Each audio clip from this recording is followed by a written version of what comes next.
Equipment stocks focus में सिर्फ आज ही नहीं लगातार पिछले कुछ सत्रों से अच्छा परफॉर्म कर रहे हैं। उसमें भी देखें आप तो एबीबी इंडिया लेकर आएगा चार्ट स्क्रीन पर 6-6.5% की तेज़ी, इनफैक्ट अब 4.5% की तेज़ी के साथ कामकाज कर रहा है आज के सेशन में। लेकिन कारण क्या है एबीबी इंडिया के चलने की, ये समझ लेते हैं विनी से। विनी, गुड मॉर्निंग, बताएं।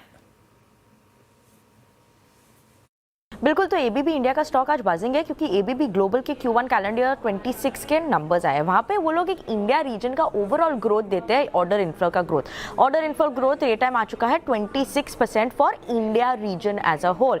उसके अलावा एबीबी ने एक और रीआइटरेट किया स्टेटमेंट कि वो इन्वेस्ट करेंगे around $75 million in India manufacturing and R&D business. Now obviously last quarter भी एबीबी इंडिया के भी नंबर्स और ग्रोथ थी, अच्छी ही थी, पर एक इम्पॉर्टेंट क्लैरिफिकेशन आता है या disclaimer is that ABB global और इंडिया की डायरेक्ट कोरिलेशन थोड़ी कम है। Indirect correlation obviously is there, but ये इंडिया रीजन ओवरऑल में इंक्लूड होते हैं। थर्ड पार्टी के ऑर्डर्स भी आ जाते हैं, कस्टमर्स जो इंडिया में है, जो एबीबी ग्लोबल उनको भी देते हैं ऑर्डर्स, इंडिया लिस्टेड एंटिटी को भी देते हैं orders, but other ABB entities भी इसमें इंक्लूड होते हैं। ये इंडिया रीजन की ओवरऑल ऑर्डर इनफ्लो है और आप पास्ट ट्रेंड्स भी देख सकते हैं।